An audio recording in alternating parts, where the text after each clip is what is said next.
Well, good afternoon, everybody, and welcome to the National Press Club for today's event, hosted jointly by the European Leadership Network and the Arms Control Association to discuss AI and the risks to nuclear decision-making and to launch this new paper by Alice Saltini. Thank you very much for giving up your time on this beautiful day here in Washington, D.C., and thank you to those of you that are joining us online from all over the world. We really appreciate it. My name is Jane Kinnan-Mont. I'm the Director of Policy and Impact at the European Leadership Network. We are a network that brings together young leaders with experienced practitioners in diplomacy and security policy to work together across generations and across nationalities to try to find solutions to complex policy problems. And reducing the risks of nuclear war is really our founding mission. Recently, we've been looking more and more at the possible intersections between emerging and disruptive technologies and nuclear weapons, where we're really only beginning to understand the risks. And that's what this report looks into in some depth. We'd like to thank the US Department of State for supporting this research. It's been carried out over a period of several months with workshops and with literature reviews, and we've tried to bring together perspectives from not only the US and Europe, but also from Russia and China. And this seems to be particularly timely this week as Biden and Xi prepare to have an important meeting. Just another thing to note is that today's event is on the record and it is being webcast. You're very welcome to live tweet, and if so, we'd love it if you would use the hashtag AI nuclear risks. Feel free to tag Arms Control Now and at the ELN, and we'll be happy to boost your tweets and try and get some online discussion going. So, without further ado, I would really like to turn to Alice Saltini, our research associate, and firstly to say congratulations on this groundbreaking report that people are getting to see for the first time today. It's a real achievement. And so that people can leave this room and tell their friends they've read it already, I'd like to ask you to outline for everyone here the key points about these risks and what we can do about them. Over to you, Alice. Thank you very much. Of course, Jane. Well, thank you very much. Thank you for everyone to be here. It is such a pleasure to be here. Thank you so much for the panelists for being here. And again, thank you very much for the State Department for supporting our research and our event. So, the nuclear weapon states are increasingly recognizing the implications of integrating AI into nuclear command, control, and communications, so-called NC3 systems. These days, we've seen increasing interest from states in coming to a shared understanding of AI risks in the military domain and for peace and security. The recent UK AI summit has culminated with the Bletchley Declaration, which, among other things, recognized safety risks posed by quote-unquote frontier AI models. The US political declaration on the responsible military use was also updated recently. On top of that, the UN Secretary General announced the creation of UN advisory body with the goal to create preliminary recommendations on international governance of AI. There have been also some rumors regarding upcoming US-China discussions on keeping AI out of nuclear decisions, which is supposed to take place on the sideline of the Asia-Pacific Economic Cooperation Forum, due to start in only 2 days. So these events really underline the urgency of having this conversation today. Now, AI is a very diverse field with many approaches, which are highly varied and present vastly different characteristics and levels of risks. AI is really not a new term, and some AI systems are already integrated into NC3 systems in nuclear weapon states. But comparing these systems to the predominant approach used in AI today is really not helpful because of the vast differences between today's AI model and earlier ones. Today's advanced AI models, such as foundation models and large language models, pose new and significantly greater challenges and risks. Today's advanced models demonstrated an unparalleled ability to generalize across diverse tasks and to continuously improve as they are fed with higher quality and larger data sets and more computational power. This has led to the development of tremendous capabilities.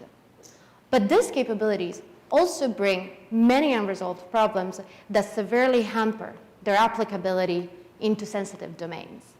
This mostly stems from the fact that these models are unreliable. For instance, they confidently produce incorrect outputs unsupported by their training data, a phenomenon called hallucination. This unreliability is compounded by the black box nature of AI, which makes it very, very difficult to understand the underlying processes leading to a particular output, as well as the vulnerability to cyber attacks. Moreover, as these models develop and become more and more capable, their alignment to our goals and values become ever more important. Now, the risks posed by these new advanced AI models have been highlighted in the Bletchley Declaration of November 1st, where 29 states, including US, UK, France, and China, affirmed that understanding potential risk provided by these frontier models and actions to address them is especially urgent. Now, although it is certainly possible to identify risks and benefits for AI integration from the nuclear weapon state's point of view and their impact on strategic stability from a holistic perspective, determining AI-generated risk for each possible application within the NC3 framework is inherently challenging. This is not only because, as I said, AI models vary significantly, but also because their risks profiles change based on the application area. For example, current state-of-the-art models can be trained to perform exceptionally well in complex tasks, but they do so without revealing their internal decision-making processes. This lack of transparency obviously has varying implications depending on the NC3 application, less critical in areas such as training personnel, for example, but crucial in systems that are directly tied to strategic decision-making. As nuclear weapon states are currently debating the integration of generative AI in military systems, it's vital to understand these technology nuances. This debate, I want to underline, does not reference specifically nuclear weapons. It does not do it. But the discussion's relevance to military AI system makes understanding this technology absolutely crucial. Now, official sources do not provide many details about how nuclear weapon states envision today's AI models playing into their nuclear development and modernization programs. But nevertheless, what we know is that these states have made the pursuit of AI a strategic priority. Their goals vary from striving for technological dominance to ensuring strategic autonomy. However, although the risks of this integration are broadly acknowledged by nuclear weapon states, the benefits that AI brings to the table, such as for better and faster threat detection and for decision support functions, is compelling to them. This country's pursuit for a military edge or the desire to prevent adversaries from gaining strategic advantages could potentially prompt states to prioritize swift AI integration whose reliability is yet to be verified.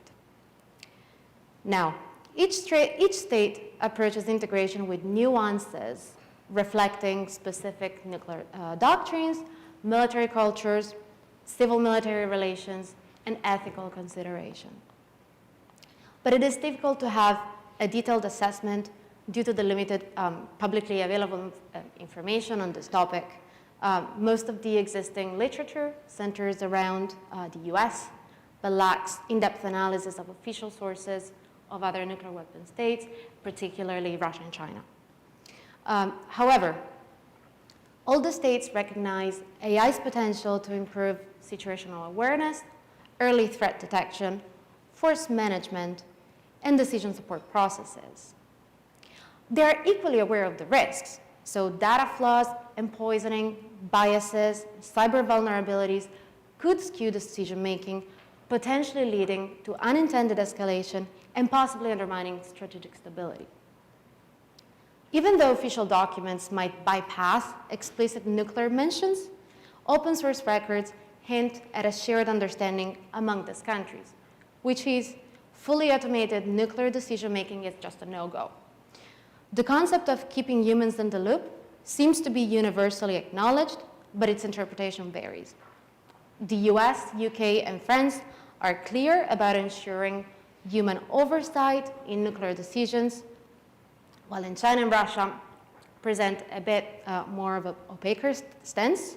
But there is an underlying consensus among experts and military leaders that AI should not and will not supplant human control in strategic decision-making. This underscores the need for clearly defining red lines among nuclear weapon states and the risk assessment framework with a view to establishing norms or codes of conduct for safe AI integration. Now, with that in mind, the report proposes different recommendations from multilateral and bilateral initiatives, but for the time constraint, I would like to pick up just on a couple of specific points which are exceptionally relevant in light of the upcoming meeting between President Biden and Xi Jinping on the sideline of the summit of the Asia-Pacific Economic Cooperation Forum, where the topic of AI and nuclear weapons is poised to come up.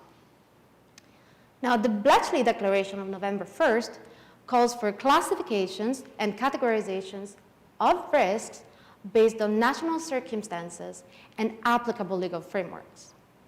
This report attempts exactly to provide an initial solution to this issue by establishing the first preliminary framework that can be used by nuclear weapon states to establish norms and thresholds. This would allow for the identification of high-risk AI integration in specific NC3 applications, considering the model's characteristics. The framework provides an initial broad concept for how metrics can be developed based on parameters that impact models' risks of integration. Now, the proposed metrics fall into two broad categories: technological and integration risks.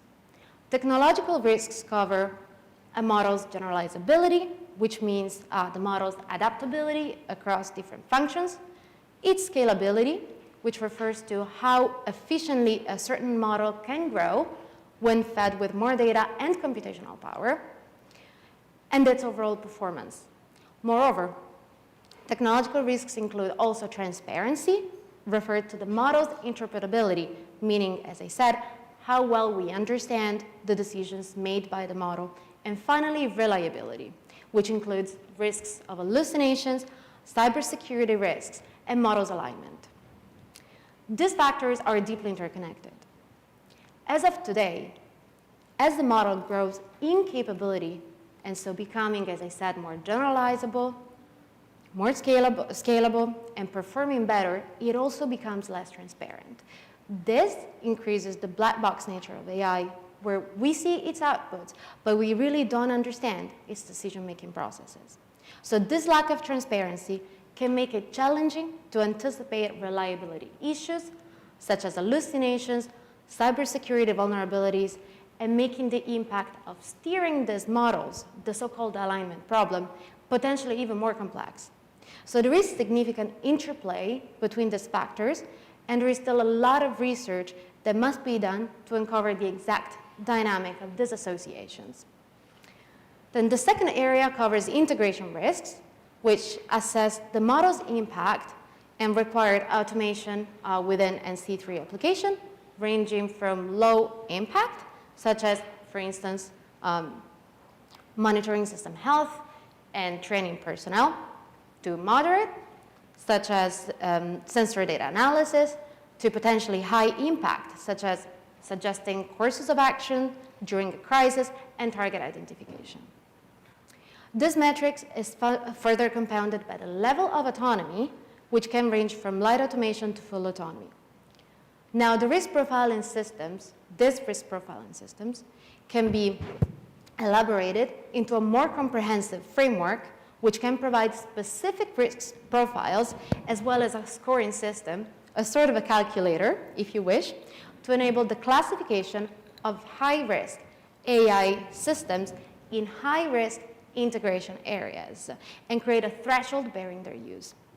The highest risks, as of today, are posed by state-of-the-art models, such as foundation models, including large language models, because they lack reliability due to the proneness to hallucinate, because of their black box nature, because of our inability to effectively steer these models through alignment, and because of their susceptibility to cyber attacks. However, this doesn't mean that narrower, more specialized systems cannot pose risks. For example, computer vision models that have low transparency and high risk of hallucinations provide high level of risks if integrated in systems related to satellite imagery analysis, for example. This shows how risks are heavily dependent upon the area of integration. In any case, this initial framework can be further elaborated by states and utilized to clearly define thresholds for safe AI integration. Using this risk assessment framework and considering the significant risks posed by cutting-edge AI models, nuclear weapon states should impose a moratorium on the integration of these models into specific NC3 areas that pose sufficiently high risks. The moratorium should remain in place for high-risk models until and if reliability of these models drastically improves. As AI technology evolves and reliability issues are addressed, if at all, the framework can then be reapplied again to reassess the model's risks in NC3 applications. And I would leave it at that. Thank you. Excellent. Thank you, Alice. Hi, everyone. My name is Shannon Bugis. I'm a senior policy analyst at the Arms Control Association. So Jane and I are tag teaming, moderating this excellent panel. So we're going to turn now to Matthew Sharp, who's with us from the State Department. And I know there's a recent change in name, so let's see if I get this right. Matthew is the director of the Office of Multilateral Nuclear Affairs in the Bureau of Arms Control, Deterrence, and Stability at the U.S. State Department. Perfect. All right, excellent. We got the new name, so thank you for being here. So what we hope to hear from you is how the Biden administration is thinking about AI, particularly when it comes into play in the nuclear domain. So we've seen a whole bunch of AI-focused efforts come out of the Biden administration over the past couple of years. Alice highlighted a number of them, such as the political declaration from February, as well as there was also an introduction of an AI Bill of Rights, an updated directive on autonomy and weapon systems, a major investment in setting up AI research institutes back in May, and we could obviously go on and on. So I have a few questions, and you're welcome to take them as you want, but to kind of get at what we're trying to understand better with having you on this panel is, can you talk to us, to the extent you're able, about the behind the scenes thought processes and goals that are informing these efforts? How does the US government assess and view the risks and opportunities of AI and weapon systems, especially in nuclear systems? Essentially, what is top of mind in the government when discussing the AI nuclear nexus? Take it from there. Try and address all of that in 4 minutes. All right, thank you very much. I'll use just a few seconds of my 4 minutes to thank ELN and the Arms Control Association for the event and for having me here. Thank you, Alice, for the exposition just now, but also for the excellent report. I think the State Department, and in particular our bureau now, ADS, is very proud and happy to have had the opportunity to support this work through our verification fund. It's an important contribution to a topic that couldn't be more urgent and important right now. And I think that's driven by our sense that the technology is just moving at such a breathtakingly fast pace, that our ability to respond to it in a policy context is strained by that pace. And so it's very important in that context that we have a clear-eyed and honest assessment and understanding of both the risks and the possibilities of these technologies. And so maybe I can start with the more general and work our way in to the more specific. A lot of the Biden administration objectives and actions that you mentioned were focused more generally on artificial intelligence in a broader sense. I think we've also, in this administration and in my bureau in particular, focused on the applicability and use of artificial intelligence in military applications, again, generally, beyond just nuclear.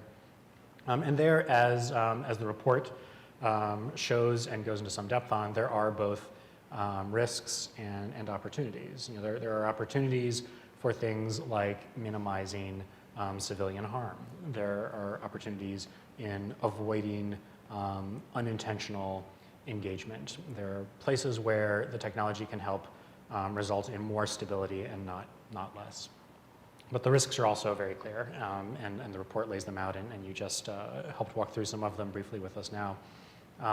You know, the risks need to be approached in a way that allows us to balance those opportunities against the risks in a way that leads towards more stability and not less. And at the UK AI Safety Summit that was just mentioned, Vice President Harris noted that, quote, to provide order and stability in the midst of global technological change, we must be guided by a common set of understandings among nations. And so that is a principle that we are very engaged with in ADS and in the State Department in trying to implement in the form of an institutionalized dialogue with our international partners, with all of the key stakeholders that are quite diverse on this very thorny set of questions, and in the form of what we've called the political declaration on the responsible military use of artificial intelligence and autonomy.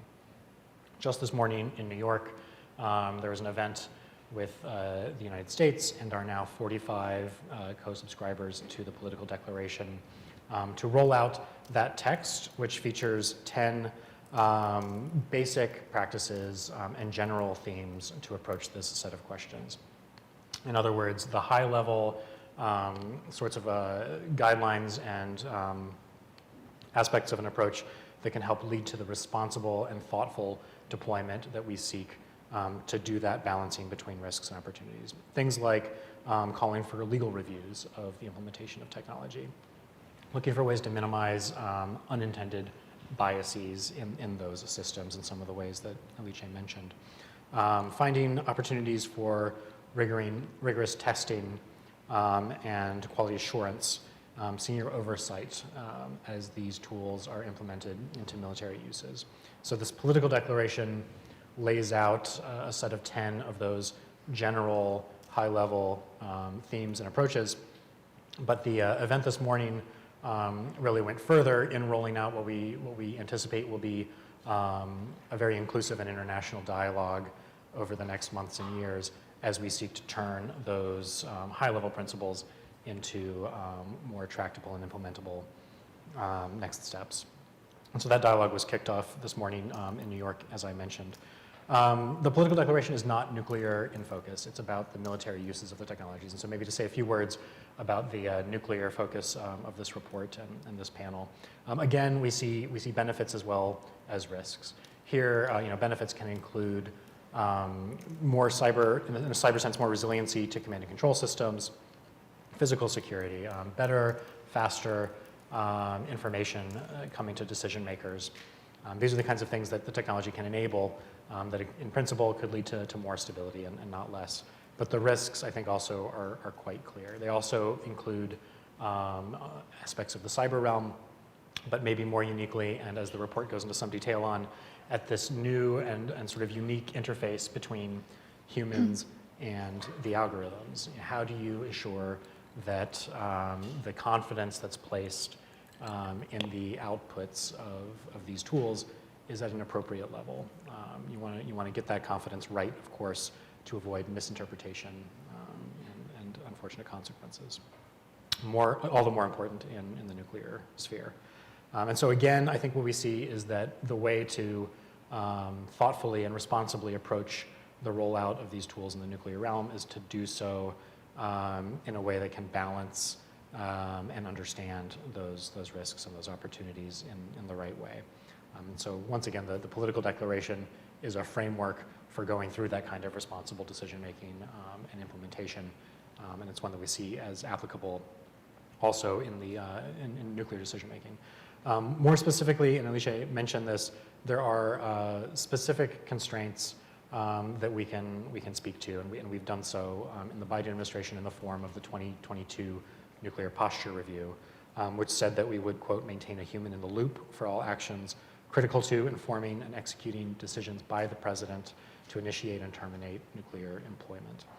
And so that was in our nuclear posture review. Alicia mentioned that the P3, the French, the UK, and we together made a very similar statement in a paper that we presented to the 2022 Nuclear Nonproliferation Treaty Review Conference. Same basic gist. It's a constraint, it's a policy statement that we view as important. It's one that we hope that others will follow us in making on their own parts. And then to respect your time limit, just a last word. I think that the bottom line for us and in all of these different venues where this topic is being put to the front, there are these policy statements these decisions and statements of policy that can be helpful in a very specific way. There are these guardrails, rules of the road, guidelines that you can articulate for a more general approach to the incorporation of the technology. All of these are the instruments available to us from the perspective of the Arms Control Bureau at the State Department and from our government more broadly to trying to seek a responsible implementation and a thoughtful, responsible approach as we look to implement these new and important tools into military uses, but nuclear weapons use in particular. Great. Thank you. Yeah, thank you for giving us some insight into what's going on behind the scenes with a lot of these efforts. So before I come back to you with 2 additional questions, I want to remind the audience that after Matthew answers these questions and then we go to Tom for some reaction, we will be then turning to Q&A from all of you, so start getting your questions ready as well. So Matthew, a 2-part follow-up questions. So first of all, as we've mentioned, the State Department sponsored this new research by the European Leadership Network. So for anyone who's putting together research proposals for AI, listen up when Matthew answers this question, which is, can you highlight for us why this type of research is important? How is it going to then inform governments, and what are you seeking to kind of get out of a lot of this type of research?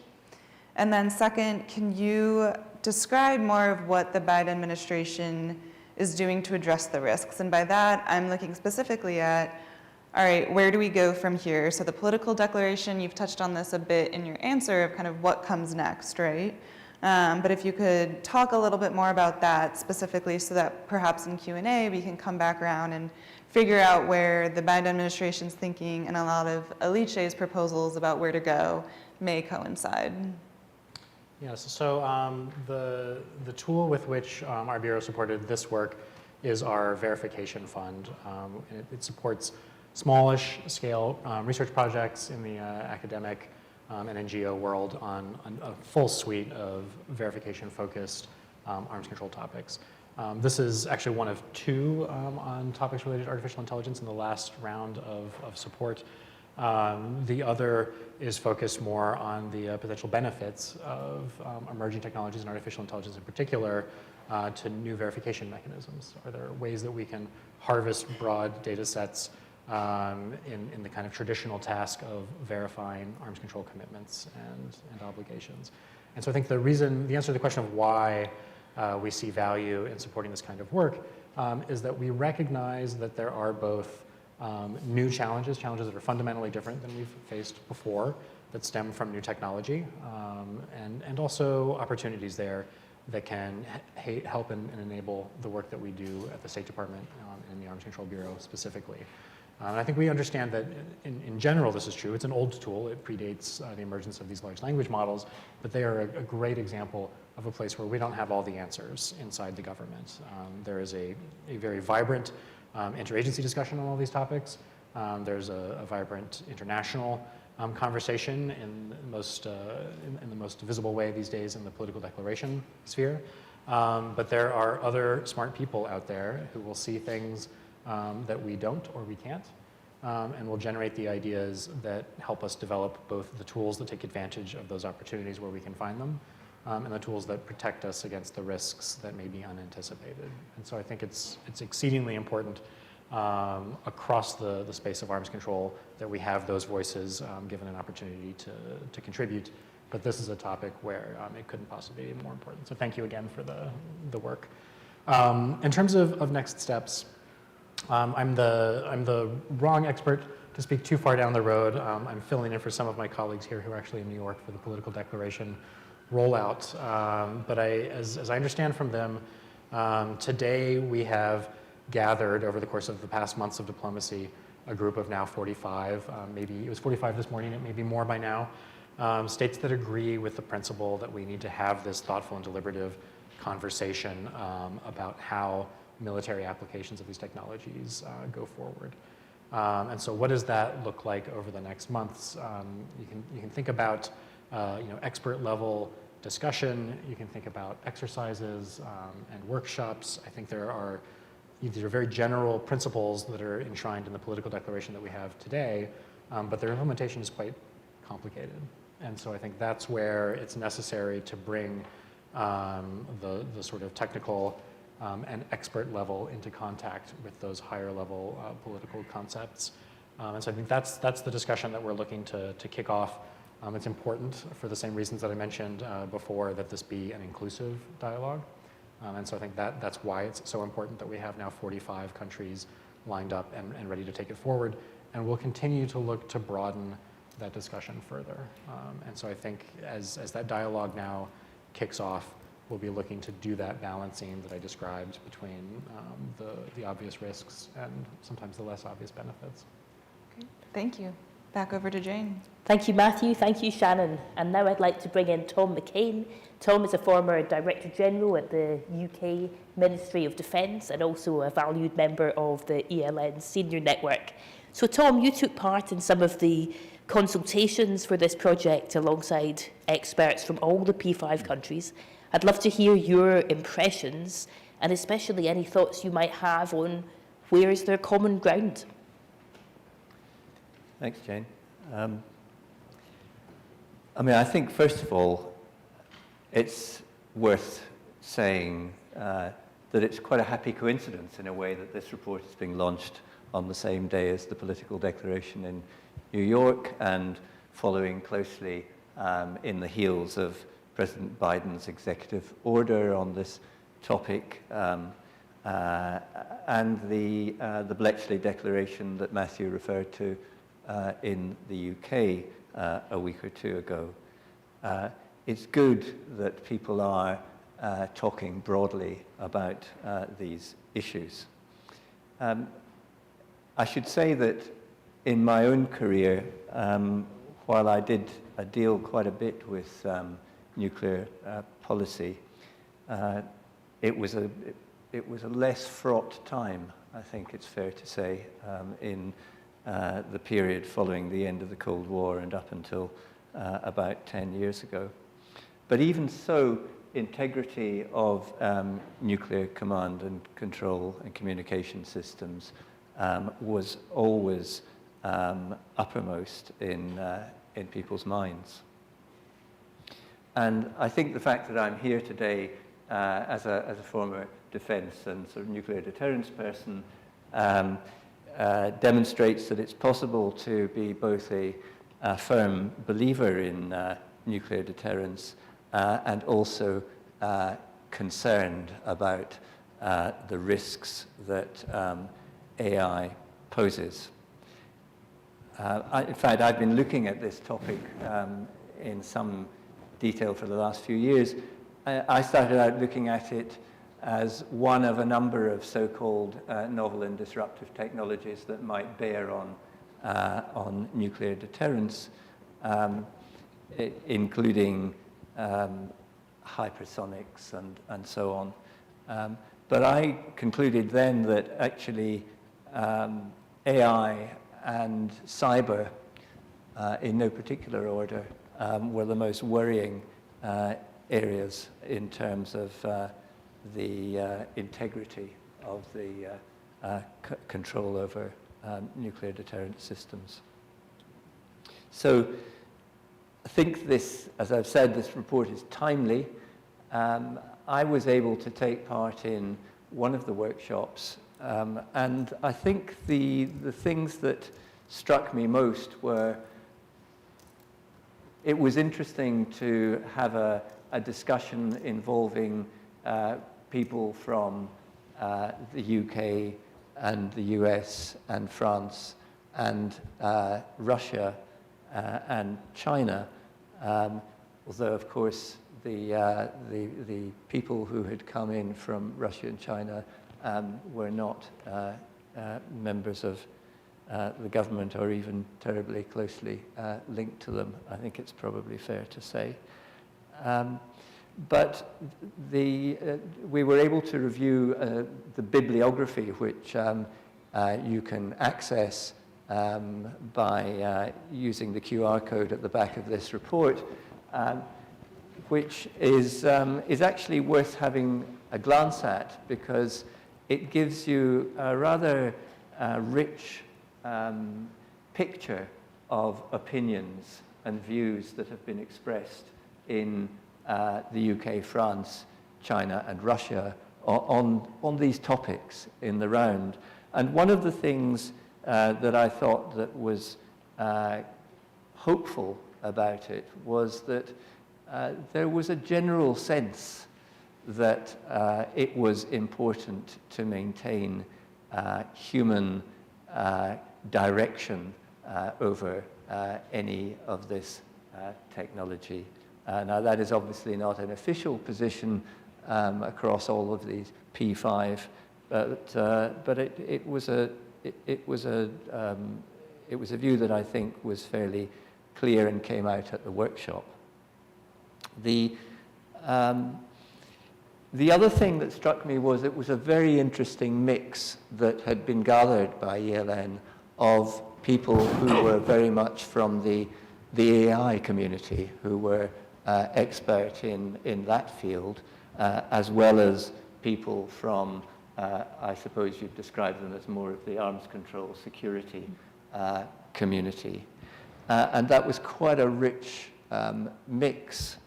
And I was struck by the fact that the AI people, and you've probably seen this in the media, will say that when they're thinking about the risks involved in what they're doing, think about the parallels with nuclear safety and security. So I think it would be good if governments too continue to push these two different communities together to engage in this topic.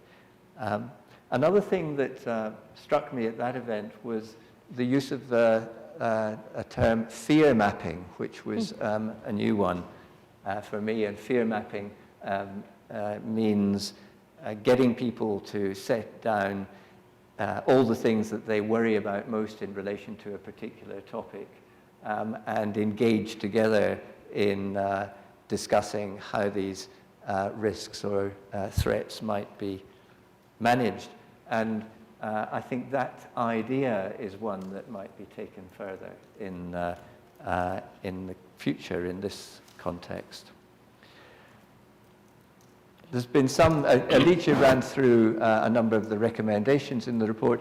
I don't think you need to agree with every recommendation in this report to support its overall thrust.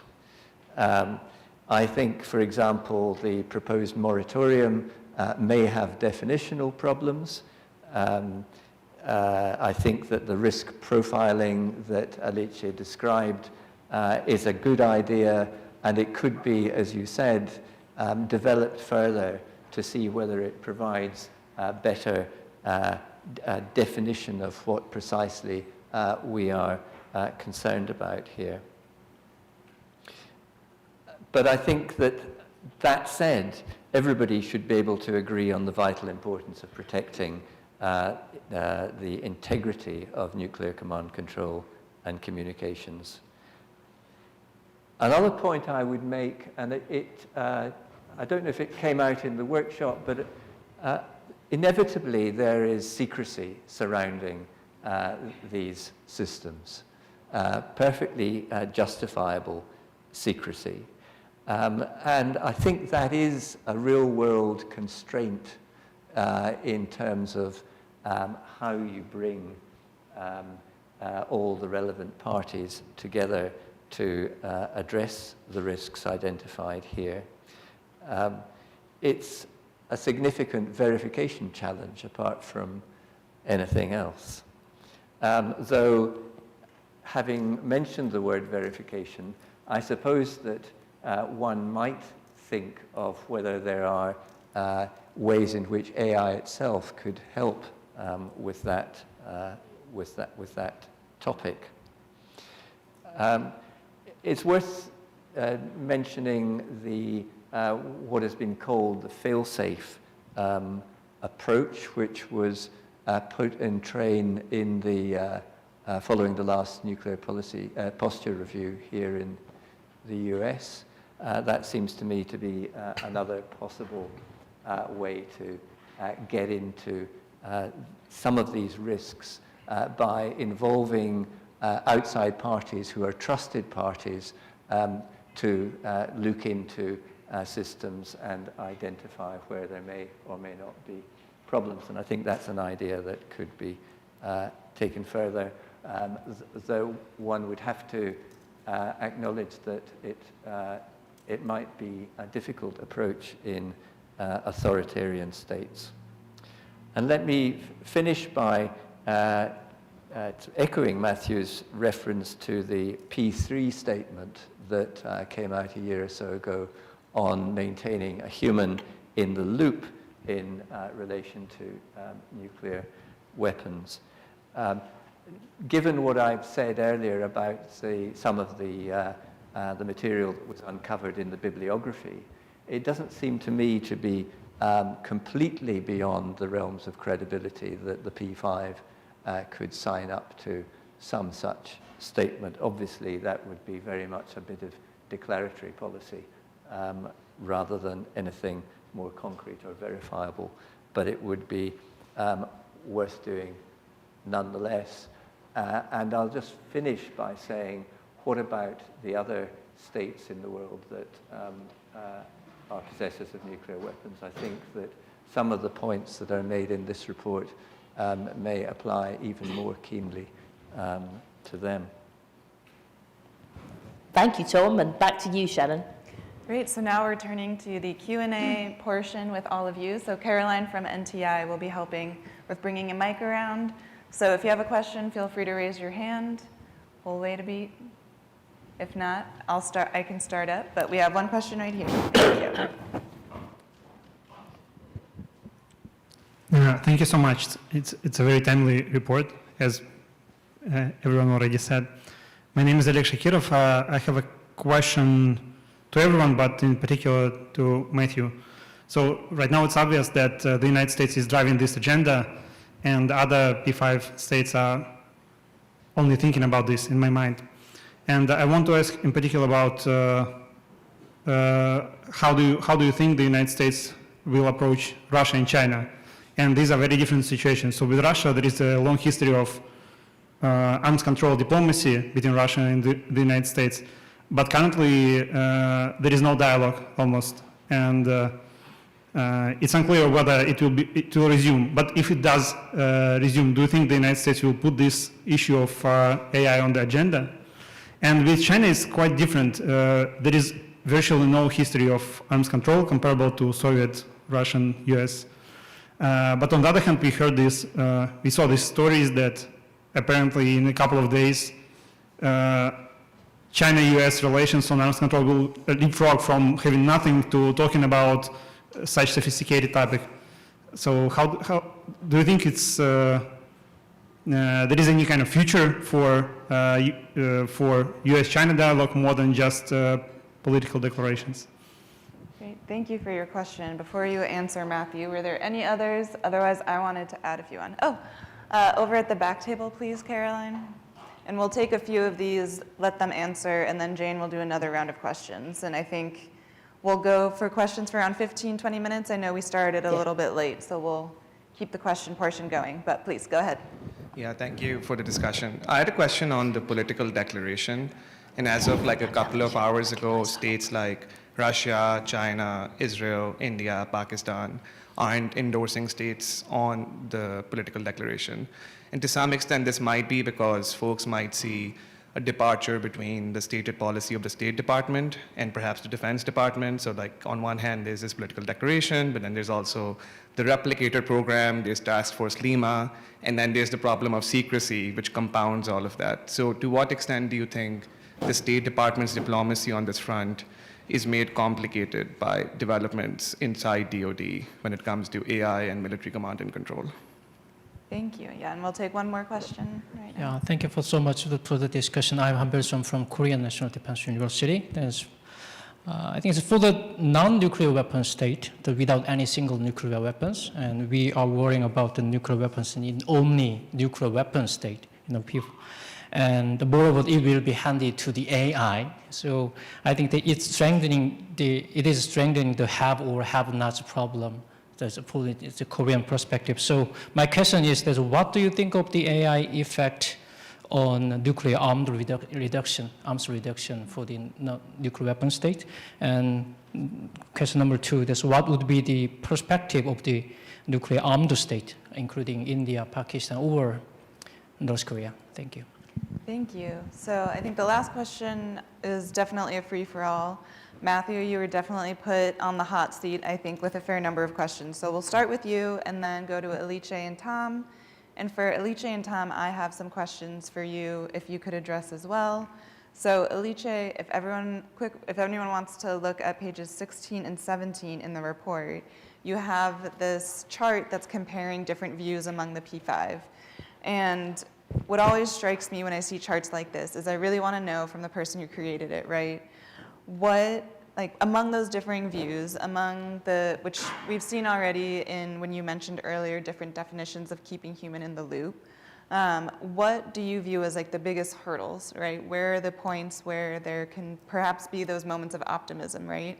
But as we all know in the arms control world, definitions of things can be a big stumbling block. So just would like to hear more about putting together that chart. What were the biggest takeaways? And then Tom, you've talked a bit about your participation in the workshop. And so as many of us here, as someone who has participated in workshops, I want to know what the biggest fights were, right? What were the biggest debates among the participants, and what surprised you? What was one of your main takeaways from the workshop, and do you think that was reflected in the report? All right, so I think all of you have a lot that you have to answer, but we'll start with Matthew, Alice, then Tom. Matthew? Thank you. Thank you for the questions. I think they're good ones. Again, the technology is moving so fast, and the speed of our ability to use sort of traditional diplomatic and arms control tools is strained by that speed. And so I think the step that we're focused on at the moment is the political declaration. And it's true that while it is robustly ascribed to, it is not universally ascribed to. And you named between the two questions several of the states that are missing from that list. It's not a finished product in the sense that the endorsing parties today will not be the only ones, we hope. And so I think there's every reason to anticipate and work towards an outcome where the states that were mentioned can also join on and participate in that international dialogue and ascribe to the same general principles that are written in the political declaration now. And so that's the first point.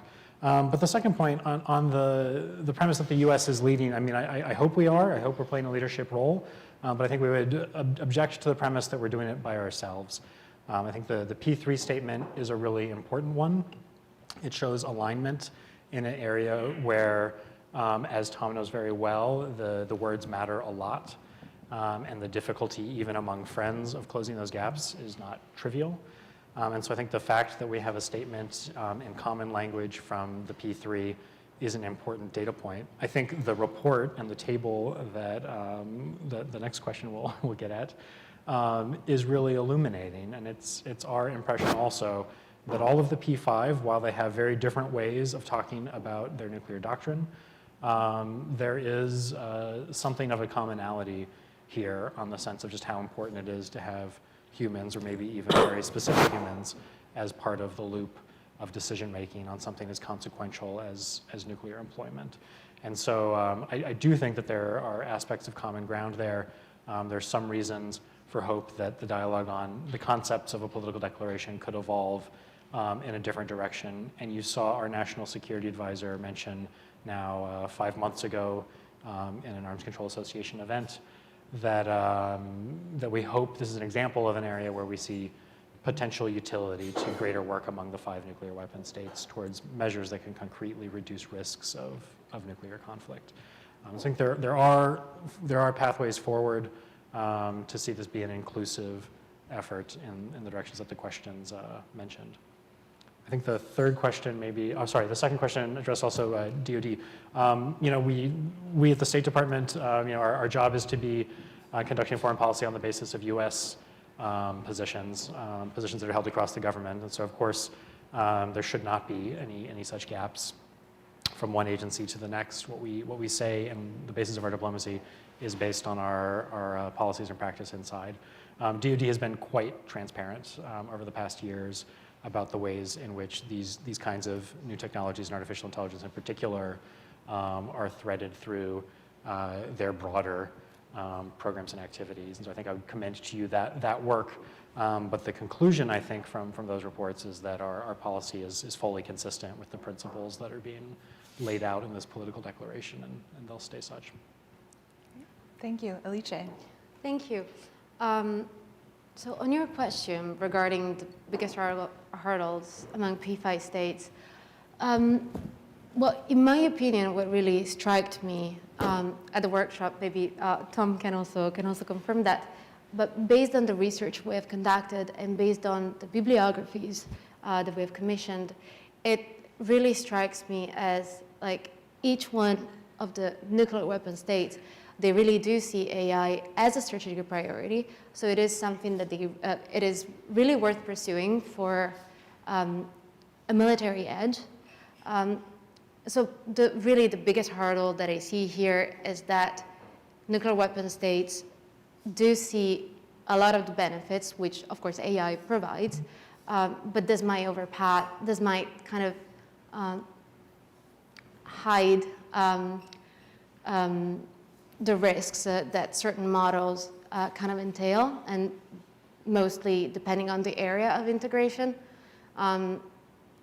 One thing that I think was actually really kind of important that came up during the workshop was that there doesn't seem to be that much interest for states, for some of the nuclear weapon states, to actually integrate AI, and especially these types of models, into core NC3 functions.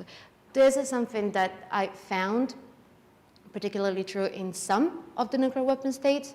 Some of the others was a bit more unclear, but I think that, you know, as Tom mentioned, as Matt mentioned, it is really kind of critical at this point to come up to a shared understanding of what risks are if we take human control out of the loop.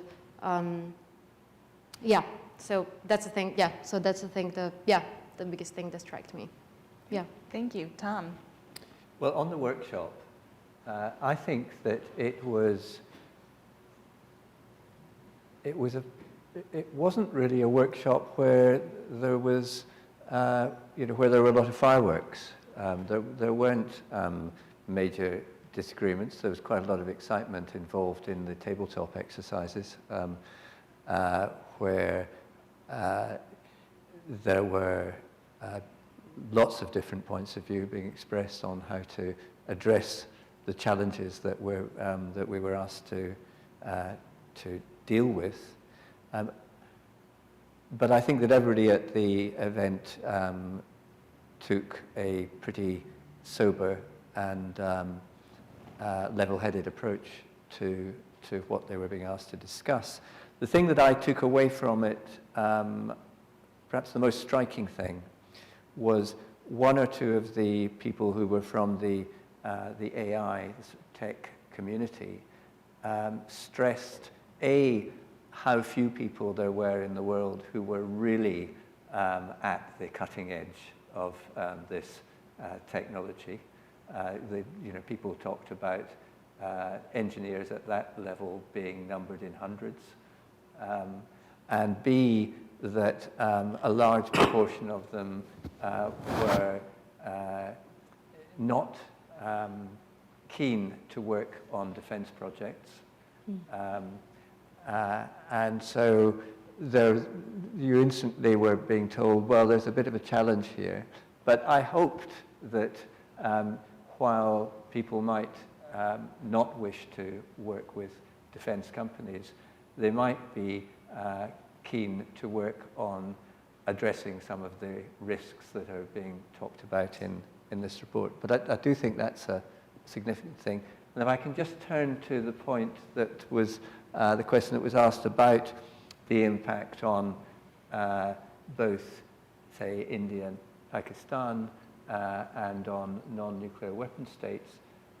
I mean, everybody knows that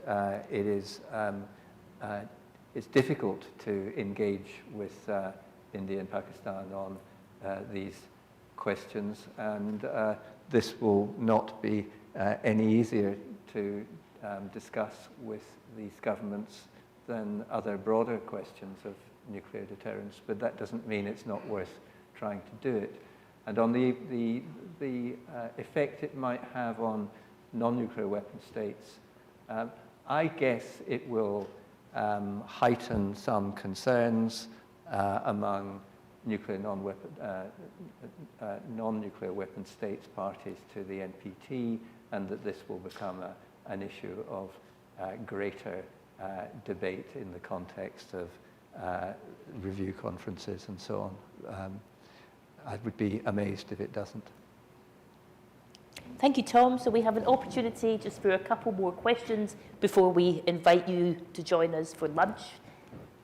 Who would like to, Caroline, bring the mic to the gentleman here. Thank you. Hi, thank you again to the panel for the discussion on this topic.